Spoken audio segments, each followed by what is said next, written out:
Hello friends, कैसे हैं आप सब। आई होप आप लोग स्वस्थ होंगे, अपनी तैयारी में व्यस्त होंगे। आज हम डिस्कस करेंगे UP TET SST paper 2 important questions की सीरीज है, इसलिए आप सभी लोग वीडियो को लास्ट तक जरूर वॉच करिएगा। चैनल पर पहली बार आए तो चैनल सब्सक्राइब करके बेल आइकन प्रेस कर लीजिएगा, इससे नोटिफिकेशन आप सभी को मिलता रहेगा।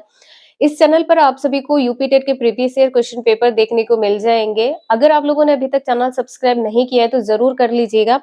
आप सभी लोग इस प्रकार से अपनी प्रिपरेशन करते हैं तो फर्स्ट अटेम्प्ट में ही आप सभी का यूपी टेट क्लियर होगा। तो चलिए स्टार्ट करते हैं। क्वेश्चन यहाँ पे नेक्स्ट दिया है, स्वेज नहर जोड़ती है किसको। स्वेज नहर किसको जोड़ती है, सभी को पता है, भूमध्य सागर को लाल सागर से जोड़ती है। आंसर यहाँ पर आपका पहला सही हो जाएगा। जो स्वेज नहर है ये किस प्रकार की नहर है, तो ये कृत्रिम नहर है। किस प्रकार की नहर है, तो कृत्रिम नहर है।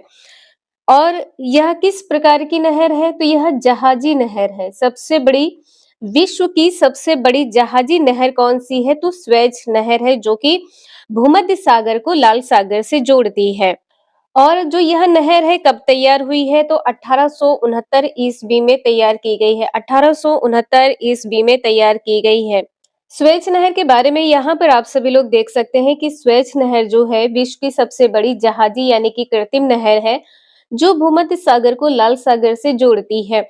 इस नहर को बनाने में फ्रांसीसी इंजीनियर फर्डिनेंड द लेसेप्स की महत्वपूर्ण भूमिका है। यदि आपसे पूछा जाए कि इस नहर को किसने बनाया है, किसके द्वारा निर्मित की गई है, तो यह निर्मित की गई है इंजीनियर फर्डिनेंड द लेसेप्स के द्वारा।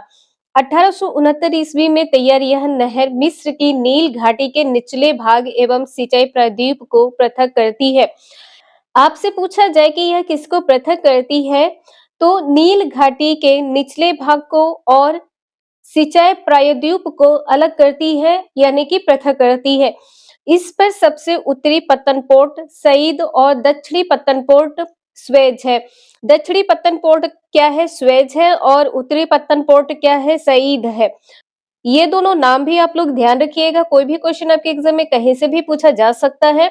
1956 ईस्वी में मिस्र की सरकार ने इस नहर का राष्ट्रीयकरण कर दिया था। राष्ट्रीयकरण कब किया गया है, तो 1956 ईस्वी में किया गया है। और नहर की लंबाई कितनी है, तो 168 किलोमीटर है और चौड़ाई इसकी 60 मीटर है। गहराई की बात की जाए तो 16.5 मीटर इसकी गहराई है। क्वेश्चन नंबर नेक्स्ट है, यहाँ पर आपको बताना है कि निम्नलिखित में से कौन सा या कौन से ताप व्युत्क्रमण के लिए आदर्श स्थितियां हैं। आंसर यहाँ पर आपका क्या सही होगा। देखिए, ये आप सभी के क्वेश्चन दिए गए हैं और यहाँ पर कूट दिया गया है कि कौन सा यहाँ पर सही है। तो सही में केवल आपका बी हो जाएगा, शांत एवं स्थिर वायु है। जो आदर्श स्थिति है वो कौन सी है, शांत एवं स्थिर वायु है। यहाँ पर आप सभी लोग देख सकते हैं, केवल आपका बी आंसर सही है।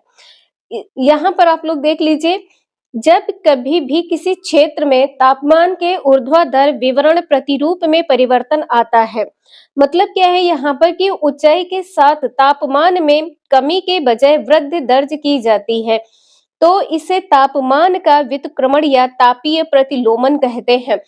जैसे ऊंचाई, जैसे जैसे आप ऊंचाई पर बढ़ते हैं तो तापमान में क्या हो जाती है, कमी हो जाती है। तो कमी के बजाय क्या हो जाती है, वृद्धि यदि दर्ज की जाती है तो इसको क्या कहते हैं, इसको तापमान का व्युत्क्रमण कहते हैं। यहाँ पर देख सकते हैं कि शीतकालीन लंबी रातें, स्वच्छ एवं बादल रहित आकाश, शांत वायुमंडल, शुष्क वायु तथा हिमाच्छादित धरातल इसके लिए आदर्श दशाएं उपलब्ध कराते हैं। तापीय व्युत्क्रमण घने कोहरे को जन्म देता है। तापीय व्युत्क्रमण क्या करता है, तो घने कोहरे को जन्म देता है, जिससे क्या होता है, जब कोहरा होगा तो सामने नहीं दिखेगा, जिससे दृश्यता कम हो जाती है एवं परिवहन में अवरोध उत्पन्न होता है। क्वेश्चन नंबर नेक्स्ट है, मेघालय का पठार विस्तार है किसका, किसका विस्तार है, तो यह प्रायद्वीपीय पठार का विस्तार है। यहाँ पर आप लोग इसका एक्सप्लेनेशन देख सकते हैं कि मेघालय का जो पठार है प्रायद्वीपीय पठार का भाग है। मेघालय पठार जो है प्रायद्वीपीय पठार का ही क्या है, एक भाग है। प्रायद्वीपीय पठार प्राचीन गोंडवाना भूमि का भाग है। जो प्रायद्वीपीय पठार है किसका एक भाग है, तो गोंडवाना भूमि का भाग है। वास्तव में राजमहल पहाड़ी का पूर्वी विस्तार है एवं त्रिभुजाकार आकृति में है। अरावली, राजमहल और शिलांग की जो पहाड़ियां हैं ये मेघालय की पहाड़ियां हैं। आपसे पूछा जाए कि मेघालय की पहाड़ियां कौन-कौन सी हैं, तो अरावली है, राजमहल है और शिलांग की पहाड़ियां हैं। कौन सा पठार? प्रायद्वीपीय पठार। इसके बाद में यहाँ से आप सभी लोग देख सकते हैं, इंपॉर्टेंट है और आपके एग्जाम में पूछा जा सकता है। दक्षिण का प्रायद्वीपीय पठार जो है अनेक भागों में विभक्त है। कौन कौन से भाग है इसका है? तो मालवा का पठार है, बैतूल है, बघेलखंड है, बुंदेलखंड है, दंडकारण्य पठार है, रायलसीमा का पठार है, तेलंगाना का पठार है, हजारीबाग छोटा नागपुर का पठार है। ये सभी सम्मिलित है किसमें? दक्षिण का प्रायद्वीपीय पठार के ये सभी भाग हैं। इसके बाद में यहाँ पर देख सकते हैं कि जो मेघालय का पठार है मुख्यतः 3 भागों में विभक्त है। कौन से 3 भाग हैं? तो गारो पहाड़ियां हैं, खासी पहाड़ियां हैं और जयंतिया पहाड़ियां हैं। ये जो क्वेश्चन है आपके एग्जाम के लिए वेरी वेरी मोस्ट इंपॉर्टेंट है। यहाँ से क्वेश्चन 100% आपके एग्जाम में पूछा जाएगा, तो इसे आप सभी लोग रट जरूर लीजिएगा। नेक्स्ट है, निम्नलिखित में से कौन सा अपर्दन अभिकर्ता बालुका स्तूपों यानी कि बालू टिब्बा के निर्माण के लिए उत्तरदायी है? यहाँ पर आंसर आपका सही हो जाएगा, पहला पवन है। देखिए, जब हवा चलती है तो क्या होती है, बालू एक जगह इकट्ठा हो जाती है तो एक प्रकार का स्तूप बन जाता है। इसके बारे में भी यहाँ पर आप लोग देख सकते हैं। शुष्क व अर्ध शुष्क मरुस्थलीय भागों में पवन ही अपर्दन का सबसे शक्तिशाली साधन है। मरुस्थलीय भागों में जो वायु है ये अपर्दन का सबसे शक्तिशाली साधन है। पवन द्वारा अपर्दन अपघर्षण, सन्निघर्षण तथा अपवहन के रूप में किया जाता है।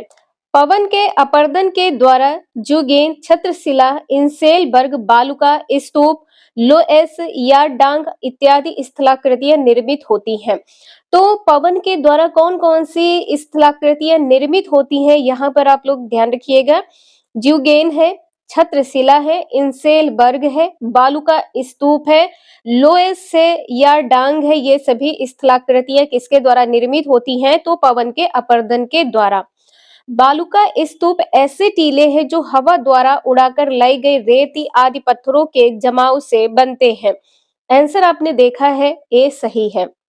नेक्स्ट है, निम्नलिखित में से कौन सी पृथ्वी के वायुमंडल की सबसे निचली परत है? सबसे निचली परत कौन सी होती है? तो आपको पता है क्षोभ मंडल सबसे निचली परत होती है। सबसे निचली परत क्या है? क्षोभ मंडल है। इसके बाद में समताप मंडल है, नीचे से ऊपर की तरफ। पहले नंबर पर क्षोभ मंडल है, दूसरे नंबर पर समताप मंडल है। इसके बाद में मध्य मंडल हो जाएगी, मध्य मंडल है। मध्य मंडल के बाद में यहाँ पर आयन मंडल या ताप मंडल हो जाएगा और इसके बाद में आप सभी का वाह्य मंडल हो जाएगा। इसके बाद में क्या है यहाँ पर? तो वाह्य मंडल है। तो यहाँ पर आपने देखा है, बी आंसर सही है। जो वायुमंडल का विस्तार है, इसका विस्तार कितने किलोमीटर तक होता है? तो 1000 किलोमीटर तक होता है।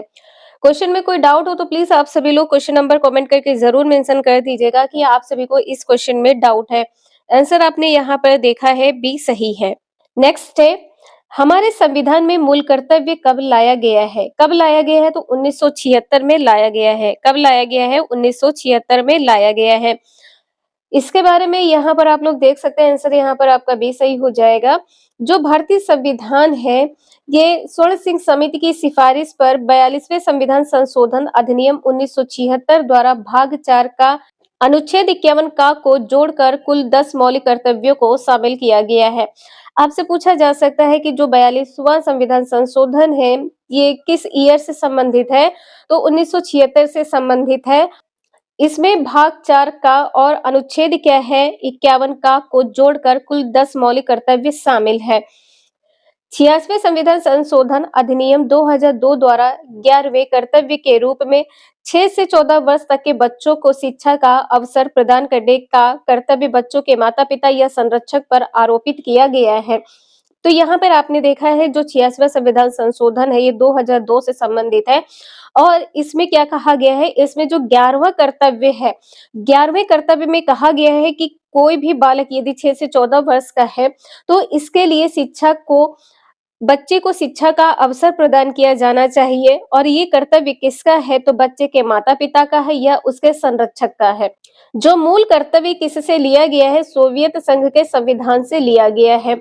इस प्रकार वर्तमान में कुल जो मूल कर्तव्य हैं ये कितने हैं, तो 11 मूल कर्तव्य हैं। नेक्स्ट है, सर्वप्रथम पंचायती राज का गठन किस वर्ष किया गया है? पंचायती राज का जो गठन है 2 अक्टूबर 1959 को किया गया है।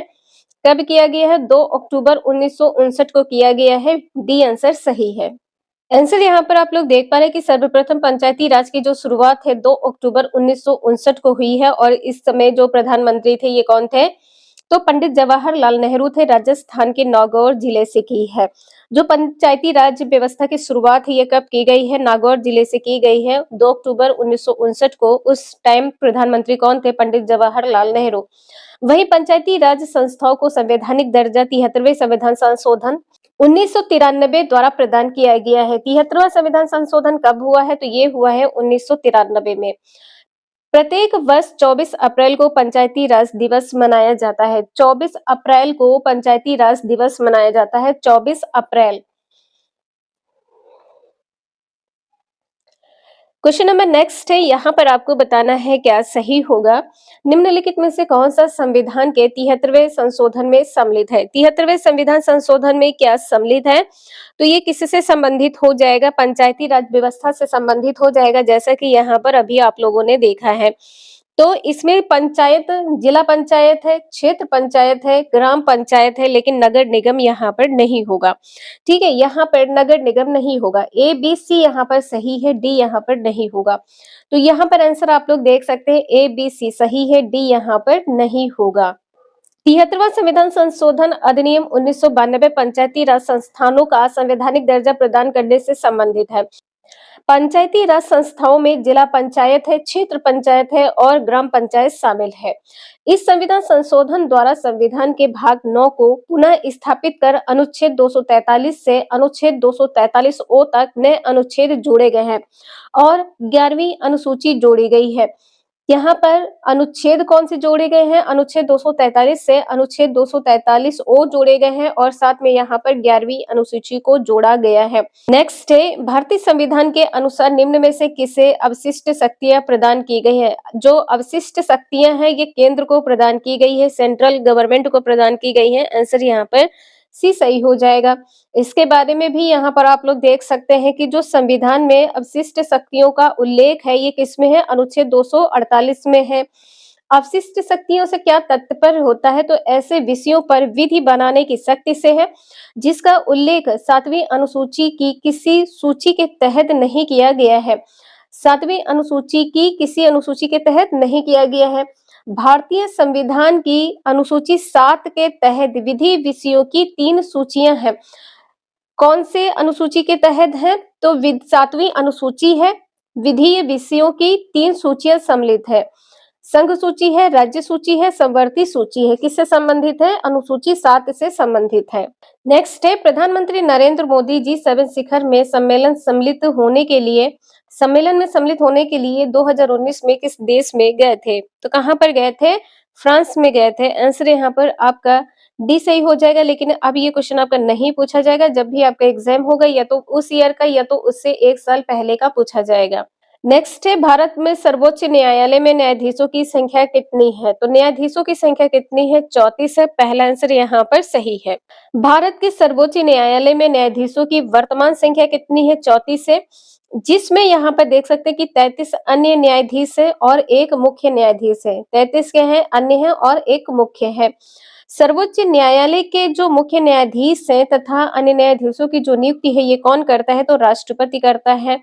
सर्वोच्च न्यायालय के न्यायाधीशों की नियुक्ति के बारे में प्रावधान किसमें दिया गया है? अनुच्छेद 124(2) में दिया गया है। जो प्रावधान 124(2) है इसमें क्या कहा गया है? इसमें ये कहा गया है कि जो राष्ट्रपति है यह उच्चतम न्यायालय के या उच्च न्यायालयों के ऐसे न्यायाधीशों से परामर्श करने के पश्चात जिनसे परामर्श करना वह आवश्यक समझे। कौन? राष्ट्रपति उच्चतम न्यायालय के प्रत्येक न्यायाधीश को नियुक्त करेगा। मुख्य न्यायाधीश रंजन गोगोई के निवेदन पर यह न्यायाधीशों की संख्या बढ़ाई गई है। तो किसके परामर्श पर यह संख्या बढ़ाई गई है? जो मुख्य न्यायाधीश है उनके निवेदन पर यह संख्या बढ़ाई गई है। नेक्स्ट है, लुक ईस्ट पॉलिसी का एक्ट ईस्ट पॉलिसी में परिवर्तन कब हुआ है? तो यह परिवर्तन हुआ है नवंबर 2014 को। कब हुआ है? नवंबर 2014 को हुआ है। नेक्स्ट है उत्तर प्रदेश जमींदारी उन्मूलन और भूमि सुधार अधिनियम 1950 अंतर्निहित है किस अनुसूची में? तो यहाँ पर आंसर आपका बी सही हो जाएगा। यहाँ पर भूमि सुधार की बात की गई है, ये किससे संबंधित है? नवीं अनुसूची से संबंधित है। नवीं अनुसूची से संबंधित है। 10वीं सूची जो है ये किससे संबंधित है? दल बदल से। 10वीं अनुसूची किससे संबंधित है? दल बदल से संबंधित है। इसके बाद में जो 11वीं अनुसूची है ये किससे संबंधित है? पंचायती राज से संबंधित है। पंचायती राज से संबंधित है। पंचायती राज से संबंधित है। इसके बाद में जो 12वीं अनुसूची है नगर पालिका से संबंधित है। किससे संबंधित है? नगर पालिका से संबंधित है। नगर पालिका से संबंधित है। यहाँ पर आप लोग देख सकते हैं कि भारतीय संविधान में वर्तमान में कितनी अनुसूचियां हैं? तो 12 अनुसूचियां हैं। जो नवी अनुसूची है इसमें उत्तर प्रदेश जमींदार उन्मूलन और भूमि सुधार अधिनियम 1950 अंतर्निहित है। यह सूची प्रथम संविधान संशोधन अधिनियम 1951 द्वारा जोड़ी गई है। जो प्रथम संविधान संशोधन हुआ है ये कब हुआ है? 1951 में हुआ है। जबकि जो 10वीं अनुसूची है यह दल बदल से संबंधित है। 11वीं अनुसूची पंचायती राज से संबंधित है और जो 12वीं अनुसूची है नगर पालिका से संबंधित है। नेक्स्ट है संविधान सभा का संवैधानिक सलाहकार कौन था? तो पहला आंसर यहाँ पर आपका सही हो जाएगा, डॉक्टर बी.एन. राव। पहला आंसर यहाँ पर सही है। और इनकी नियुक्ति कब की गई है? तो इनकी नियुक्ति की गई है 11 दिसंबर। नियुक्ति कब की गई है? 11 दिसंबर 1946 को। 11 दिसंबर 1946 को नियुक्त की गई है। जो डॉक्टर राजेंद्र प्रसाद है ये स्थायी अध्यक्ष नियुक्त किए गए थे। डॉक्टर राजेंद्र प्रसाद जो है स्थायी अध्यक्ष नियुक्त किए गए थे। स्थायी अध्यक्ष नियुक्त किए गए थे। और जो के एम मुंशी हैं ये किस समिति से संबंधित है? ये प्रारूप समिति से संबंधित है। किससे संबंधित है? प्रारूप समिति से संबंधित है। प्रारूप समिति से संबंधित है। और अध्यक्ष कौन थे? प्रारूप समिति के अध्यक्ष कौन थे? तो डॉक्टर भीमराव अंबेडकर थे। भीमराव अंबेडकर प्रारूप समिति के अध्यक्ष थे। क्वेश्चन नंबर नेक्स्ट है, यहाँ पर आपको बताना है भारतीय संसद की सबसे बड़ी समिति कौन सी है? कौन सी समिति जो है सबसे बड़ी है? तो प्राक्कलन समिति जो है भारतीय संसद की सबसे बड़ी समिति है। इसके बारे में यहाँ पर देख सकते हैं कि भारतीय संसद की सबसे बड़ी समिति कौन सी है? प्राक्कलन समिति है। इस समिति का जो गठन है सिर्फ लोकसभा में किया गया। प्राक्कलन समिति का जो गठन है कहाँ पर किया गया है? लोकसभा में। और इसमें सदस्य संख्या कितनी है? तो 30 सदस्य होते हैं। राज्यसभा के सदस्यों को इसमें शामिल नहीं किया जाता है। जो प्राक्कलन समिति है इसमें राज्यसभा के सदस्यों को सम्मिलित नहीं किया जाता है। यह सरकारी अपव्यय रोकने की सिफारिश करती है, अतः इसे स्थायी मितव्ययिता समिति कहा जाता है। क्या कहा जाता है? स्थायी मितव्ययिता समिति भी कहा जाता है। आज के लिए इतना ही। मिलते हैं नेक्स्ट क्लास में। वीडियो यूजफुल लगी हो तो लाइक एंड सब्सक्राइब जरूर करें। Thank you for watching this video.